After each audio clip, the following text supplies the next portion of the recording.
ये है ABPL digital network और आप देख रहे हैं ABPL न्यूज। नमस्कार, आपके साथ मैं युवी चौधरी। आप देख रहे हैं ABPL न्यूज।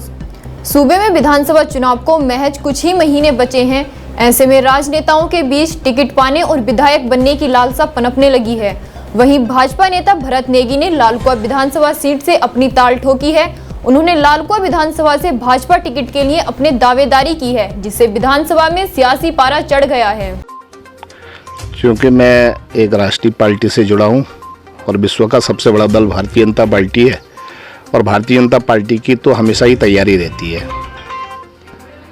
तो भारतीय जनता पार्टी का ऐसा नहीं किसी को तैयारी करनी। हाँ, विषय रहा जुड़ने का तो 25 सालों से मैं भारतीय जनता पार्टी से जुड़ा हूँ और विभिन्न दायित्वों का मैंने निर्वहन किया है और पार्टी ने हमेशा जो काम दिया उसको तन्मयता के साथ किया है। इसीलिए आगामी 2022 के चुनाव में मेरी अपनी दावेदारी है और पार्टी अगर इस लायक समझेगी, चूँकि दावेदार बहुत हैं और पार्टी ने अगर टिकट दिया तो स्थानीय होने के नाते और लगातार बराबर जनता के बीच में जाकर जनसंपर्क जो अपना है उसका पार्टी को फ़ायदा मिलेगा, मुझे फ़ायदा मिलेगा। और ये सीट जो है कि भारतीय जनता पार्टी जीतने जा रही है, चाहे वो दावेदार कोई भी हो, विषय ये नहीं। और भारतीय जनता पार्टी का काम हमेशा सतत जो है कि लोगों की सेवा करना रहता है। और वो आपने देखा होगा, चाहे कोविड काल हो, ये हो, जहाँ लोगों ने भारतीय जनता पार्टी पे आरोप लगाया कि भारतीय जनता पार्टी के कार्यकर्ताओं ने, उनके नेताओं ने जो है कि कोविड को फैलाने में कोई कसर नहीं चाहिए। वही हम कहते हैं। मेरा अपना मानना है कि किसी को अप्रवासी कोई आ रहा, उसमें ट्रेन में उसके बच्चे को दूध देना, उसकी मदद कर देना, भूखे को खाना खिला देना, उनको उनकी जगह स्थानों तक पहुंचा देना, लोगों को क्वारंटाइन करना। ऐसे संकट के समय में अगर ये आरोप लगाए कि भारतीय जनता पार्टी के लोगों ने कोरोना फैलाया, तो मैं इस बात को कहता हूँ कि हाँ, अगर ऐसी कोई स्थिति बनेगी तो हम ये काम बार बार करेंगे। जी बिल्कुल दावेदारी है भारतीय जनता पार्टी का। जो भारतीय जनता पार्टी में जो कार्यकर्ता काम करता है उसका सबका हक होता है और उसको दावेदारी करने का भी हक है। और बाकी परिवार में अनेकों दावेदार होते हैं, लेकिन जिसको भी टिकट मिलेगा उसको तन्मयता से चुनाव लड़ाएंगे और भारतीय जनता पार्टी पूर्ण बहुमत बड़े ज़्यादा मार्जिन से इस सीट को जीतेगी, ऐसा मैं आशा करता हूँ, चूँकि हमने क्षेत्र में लोगों के बीच में काम किया है। उत्तराखंड की विधानसभा चुनाव नजदीक आते ही उत्तराखंड में तोड़ मरोड़ का खेल शुरू हो चुका है। पूर्व कैबिनेट मंत्री यशपाल आर्य के घर वापसी के बाद लगातार भारतीय जनता पार्टी को टाटा बोलकर भारतीय जनता पार्टी के कार्यकर्ता कांग्रेस का दामन थामते हुए नजर आ रहे हैं। देखिए, यदि अब भी आप उम्मीद का शब्द कहोगे तो मुझे लग रहा है शब्द बड़ा छोटा है। 2022 में उम्मीद ही नहीं, सुनिश्चित हो चुका है कि उत्तराखंड में भारतीय जनता पार्टी का सुपड़ा साफ होने जा रहा है और कांग्रेस पार्टी पूर्ण बहुमत के साथ सरकार बनाने जा रही है। जैसा कि आपने कहा, बड़े चेहरों से लेकर यशपाल आर्य जी, आदरणीय यशपाल आर्य जी हमारी पार्टी के एक बहुत ही मजबूत स्तंभ थे। कुछ आपसी कारणों से हो सकता है उनका वो रुष्ट हुए हों, लेकिन उनकी पुनः वापसी से हम सभी लोग बहुत खुश हैं और एक मजबूती पूरे कुमाऊं में, पूरे प्रदेश में आई है। और जैसा कि अभी मोनू भाई ने आपसे कहा कि ये क्रम आप निरंतर देख रहे होंगे कि निरंतर ये क्रम चल रहा है कि लोग भारतीय जनता पार्टी का दामन छोड़कर कांग्रेस पार्टी में आ रहे हैं। तो ये कहीं ना कहीं एक विचारधारा की लड़ाई है। जब आदमी को ये महसूस होता है कि दूसरी विचारधारा सभी धर्म और जातियों को आपस में बांटने का काम कर रही है और कांग्रेस पार्टी समस्त जातियों को, समस्त धर्म को एक गुलदस्ते के समान आपस में मेल रखते हुए, आपसी भाईचारा रखते हुए, विकास की बात करते हुए आगे बढ़ रही है, तो निश्चित रूप से कुछ समय के लिए आदमी भ्रमित जरूर हो सकता है, लेकिन हमेशा के लिए वो भ्रमित नहीं हो सकता।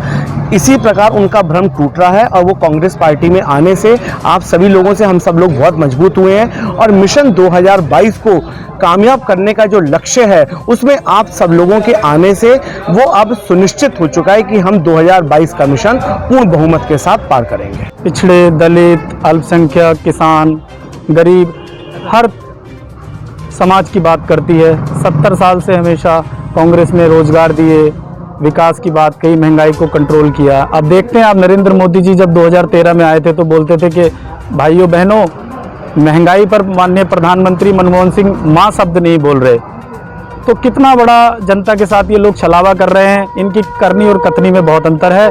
मैं कांग्रेस परिवार में जुड़ने के बाद आज बहुत अच्छा महसूस कर रहा हूँ, क्योंकि कांग्रेस पार्टी में एक लोकतांत्रिक प्रक्रिया है और बहुत अच्छी विचारधारा है कांग्रेस की। सर्वजन और सारे समाज को साथ लेके चलने वाली विचारधारा के साथ मैं आज अपने परिवार में आके बहुत खुशी महसूस कर रहा हूँ।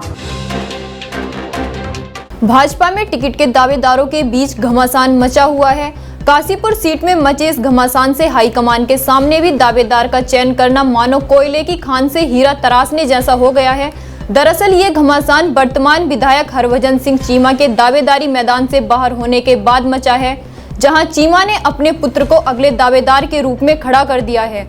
दूसरी तरफ विपक्षी पार्टियां भाजपा में टिकट की दावेदारी को लेकर चल रही नूरा कुश्ती पर जमकर चुटकी ले रही हैं। काशीपुर विधानसभा सीट जिस पर भाजपा का पिछले लंबे समय से कब्जा है, और कब्जा भी ऐसा कि इस सीट पर भाजपा हमेशा अपनी जीत पक्की मानती है, लेकिन इस सीट पर जिसने भाजपा को 4 बार से जीत का स्वाद चखाया है, वो हरभजन सिंह चीमा अब राजनीतिक संन्यास लेकर अपने बेटे को अगले टिकट का वारिस घोषित कर चुके हैं।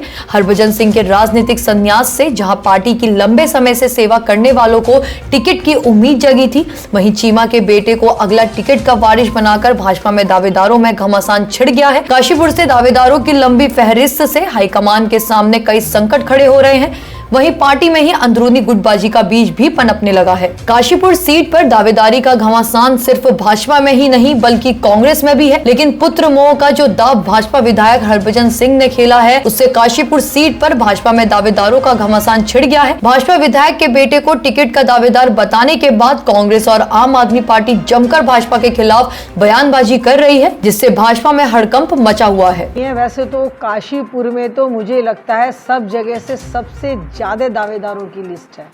सबसे ज़्यादा लोग जो हैं अपने अपने टिकट को अधिकतर सभी लोग बहुत मजबूत बना रहे हैं, बताते हैं।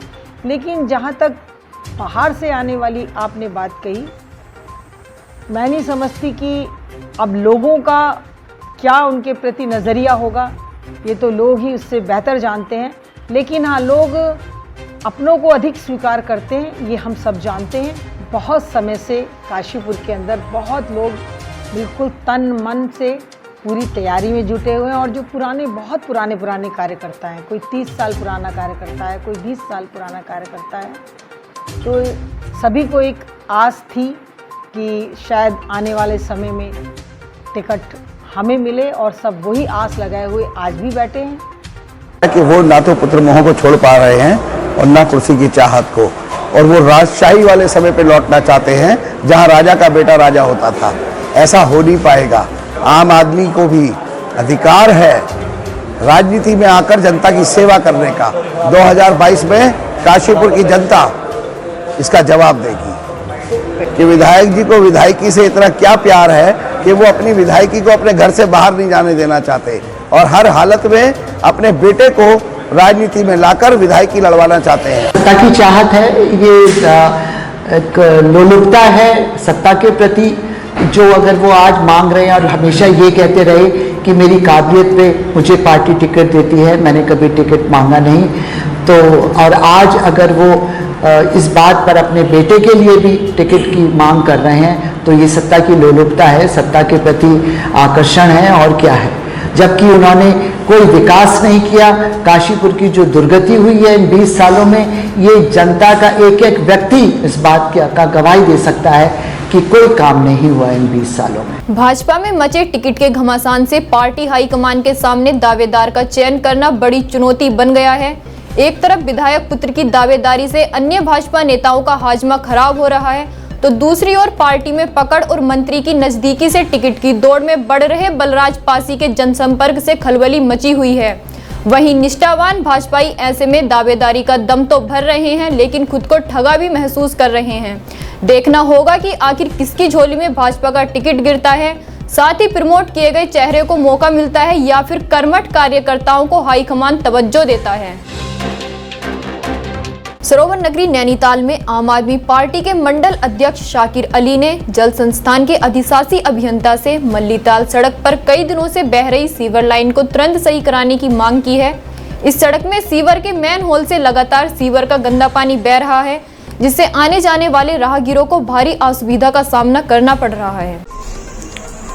ये जो समस्या को लेकर आज हमने जल संस्थान के अधिशासी अभियंता को मैंने बात की इसमें, और मैं आपको बताना चाहता हूँ ये नैनीताल की मुख्य सड़क है और इसमें वन वे है और हाईकोर्ट की मेन सड़क है। विगत कई दिन से इस पूरे मार्ग में ये सीवर लाइन जो है ओवरफ्लो है और सीवर लाइन बह रही है, और जिससे इस पूरे मार्ग में चलने वाले जो हमारे जो यहाँ की स्थानीय जनता है उसके साथ साथ जो हमारे इसमें जो पर्यटन यहाँ पे चल रहा है नैनीताल इसमें आप देखा वीकेंड आ रहा है और बहुत बड़ी संख्या में यहाँ पे हमारे देश विदेश से हमारे यहाँ पे पर्यटन जो हमारे बंधु आए वो भी आए हैं, उनके साथ साथ और यहाँ के जो हमारी स्थानीय महिलाएं बच्चे उनको भी बहुत असुविधा हो रही है।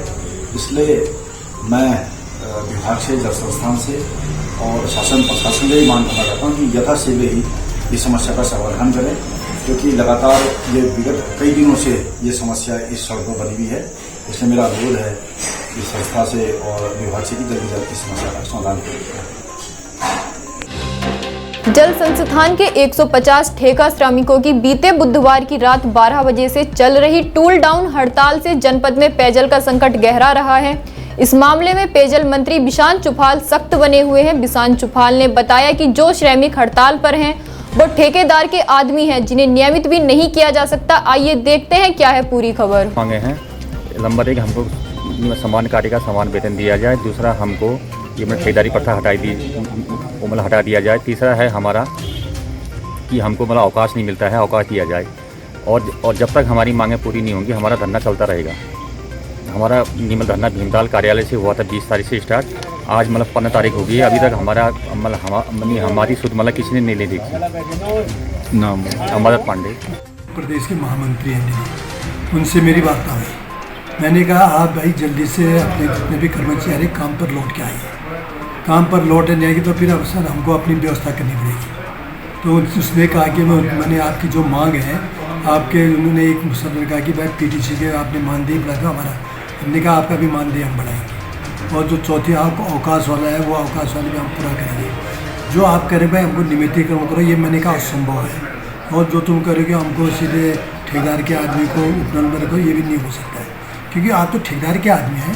हमने ठेकेदार को भी नोटिस दे दिया है कि तत्काल आप व्यवस्था करें, क्योंकि ठेकेदार को मैंने कहा कि आज ही नोटिस भेजो, क्योंकि आप तो ठेकेदार ने व्यवस्था करनी चाहिए। यदि ठेकेदार नहीं कर सकता तो फिर उसके बाद हम व्यवस्था करेंगे। उसके लिए दूसरे ढंग से हमारे एजेंसी और भी है, सारा विभागों से, अन्य विभाग, सिंचाई विभाग भी इसमें सहयोग करें, अन्य विभाग भी करें। ITI जो लड़के हैं ITI ट्रेनर, उनसे भी हमने जिला अधिकारी से कहा है कि सारे जितने भी आपके ITI बच्चे भी ट्रेनिंग कर रहे हैं, उनके द्वारा पानी को उनको सुचारू रूप से चले, कहीं भी पानी की दिक्कत न रहे, ये हमने सारे जिला अधिकारी को कह दिया। 18 अक्टूबर को हल्द्वानी के रामलीला मैदान में उत्तराखंड के पूर्व मुख्यमंत्री स्वर्गीय पंडित नारायण दत्त तिवारी की जयंती व पुण्यतिथि के अवसर पर कांग्रेस पार्टी द्वारा शंखनाद संकल्प यात्रा की शुरुआत की जाएगी। वहीं कार्यक्रम में हजारों की संख्या में भाजपा में गए कार्यकर्ताओं की कांग्रेस में वापसी करेंगे।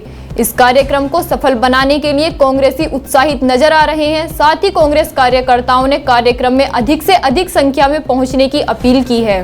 प्रदेश कांग्रेस कमेटी के आह्वान पर 18 तारीख को हल्द्वानी के रामलीला ग्राउंड में एक बहुत ही बड़ा सम्मान समारोह होने जा रहा है, जिसमें पूरे कुमाऊं के कार्यकर्ता जो है कांग्रेस के वहां पर आएंगे, और साथ ही उसी दिन हमारे जो है 18 तारीख को पूर्व मुख्यमंत्री हमारे पंडित नारायण दत्त तिवारी जी का जन्मदिन होने की वजह से इस वजह से भी वहाँ पर एक कार्यक्रम रखा गया है। उसके साथ ही साथ हमारे जो अभी नए नए पूर्व कैबिनेट मंत्री श्री यशपाल आर्य जी कांग्रेस में आए हुए हैं, उनका भी वहाँ पर सम्मान होना है। उनका और उनके पुत्र संजीव आर्य जी विधायक नैनीताल, दोनों नेताओं का वहाँ पर सम्मान होगा, और उनके साथ हजारों कार्यकर्ता जो है उस दिन कांग्रेस की सदस्यता ग्रहण करेंगे। तो उसमें आज लालकुआं विधानसभा में हमारी बिंदुखत्ता में एक बैठक हुई थी, उसमें तय किया गया कि यहाँ पर से हजारों की संख्या में लालकुआं विधानसभा से कांग्रेस के लोग जो है वो रामलीला ग्राउंड जाएंगे और इस कार्यक्रम को सफल बनाने के लिए अपनी महत्वपूर्ण भूमिका निभाएंगे। भाई जैसा कि सभी लोग जानते हैं, यशपाल आर्य जी कोई छोटा मोटा चेहरा नहीं है। पिछली बार जब 2017 के चुनाव में वो कांग्रेस छोड़ के किसी वजह से नाराज़ होकर कांग्रेस छोड़ के गए, तो उसका खामियाजा भी कांग्रेस ने भुगता। कांग्रेस के मात्र 11 सीटों पर जो है अपना कांग्रेस का झंडा जो है 11 सीटों पर रुक गया था।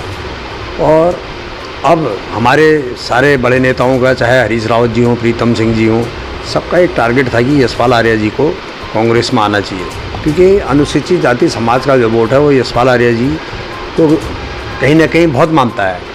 उसके साथ ही साथ जो स्वर्ण जाति के लोग भी हैं, क्योंकि उन्होंने काम जिस विधानसभा में भी रहे हैं, खटीमा विधानसभा से लेकर मुक्तेश्वर से लेकर बाजपुर, नैनीताल, उनका प्रभाव बहुत ज़्यादा है। आपको इस प्रकार से आह्वान है लोगों से क्या? भाई मेरा सभी लोगों से अपील है कि अधिक से अधिक संख्या में जो है उस दिन हल्द्वानी पहुँचें और कांग्रेस के इस कार्यक्रम को सफल बनाने की पूरी जो है भरपूर कोशिश करें। जिला महिला अस्पताल में प्रसव के दौरान नवजात की मौत व महिलाओं की मौत का सिलसिला जारी है। ऐसे मामलों में विरोध होने पर प्रशासन जांच कमेटी गठित कर देता है, पर कमेटी क्या निर्णय लेती है और मामले में क्या कार्यवाही होती है, इसकी जानकारी कभी नहीं मिलती।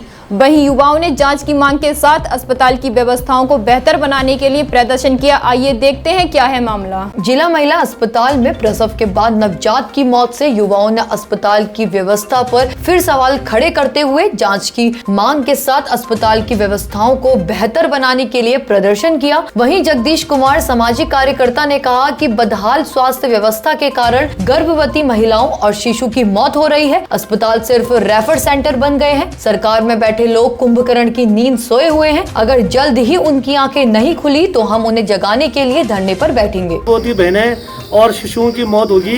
बदहाल स्वास्थ्य व्यवस्था के कारण लगातार जो है यहाँ पे गर्भवती महिलाएं और शिशु मर रहे हैं। और जो हमारे जिला अस्पताल है, चाहे महिला अस्पताल है, ये रेफर सेंटर बनकर रह गए हैं। और जो सरकार है और जो सरकार में बैठे हुए जनप्रतिनिधि हैं वो कुंभकर्ण की नींद सोए हुए हैं। उनको जगाने के लिए आज हम लोग यहाँ पे धरने में बैठे हैं। यदि उनकी आंखें जल्दी नहीं खुली तो हम लोग जो है सड़कों पर उतरेंगे। अभी के लिए इतना ही। उत्तराखंड की तमाम बड़ी खबरों को जानने के लिए जुड़े रहिए ABPL न्यूज के साथ। ये है ABPL डिजिटल नेटवर्क और आप देख रहे हैं ABPL न्यूज।